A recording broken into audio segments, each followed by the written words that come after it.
Hi, I'm Barbara Rimkunis, and this is your Exeter History Minute. Happy Independence Day! Of course, if you've checked with the town website to find out what time the fireworks start, you may have noticed that Exeter doesn't have much planned for the 4th of July. The real party gets going a few weeks later. In 1776, Exeter was the state capital. It was moved here because Portsmouth was uncomfortably close to the Atlantic Ocean and possible British bombardment. It was also crawling with Tories, so there's that too. When the Declaration of Independence was approved in Philadelphia on July 4th, the text was sent to the printing shop of John Dunlap, who worked through the night to print up somewhere around 200 copies. These were rushed to the 13 colonies, now states, and George Washington's troops in the field, and of course King George and the British Parliament.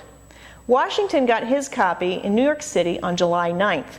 New Hampshire's copy, after being accidentally waylaid through the old Capitol in Portsmouth, arrived on July 16th and was read in Exeter by a young John Taylor Gilman to what we can imagine were cheering crowds. We don't know if they were cheering, but we're going to go with that.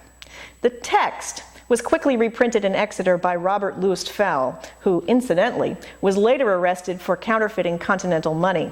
He escaped from the Exeter jail, fled to the British lines, and didn't return until after the war. Apparently not all the Tories were in Portsmouth. But he's another story we'll have to save until later. Today, there are only 26 copies of the original Dunlap printing still in existence.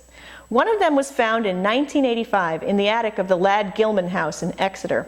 It's probably the one that was read in town, but since we can't dust it for fingerprints, we aren't completely sure.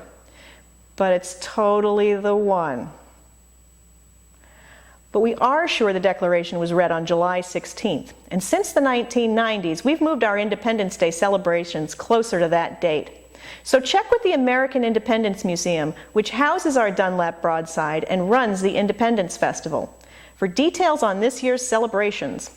And check with us, the Exeter Historical Society, for more information about the sometimes quirky history of the town of Exeter, New Hampshire.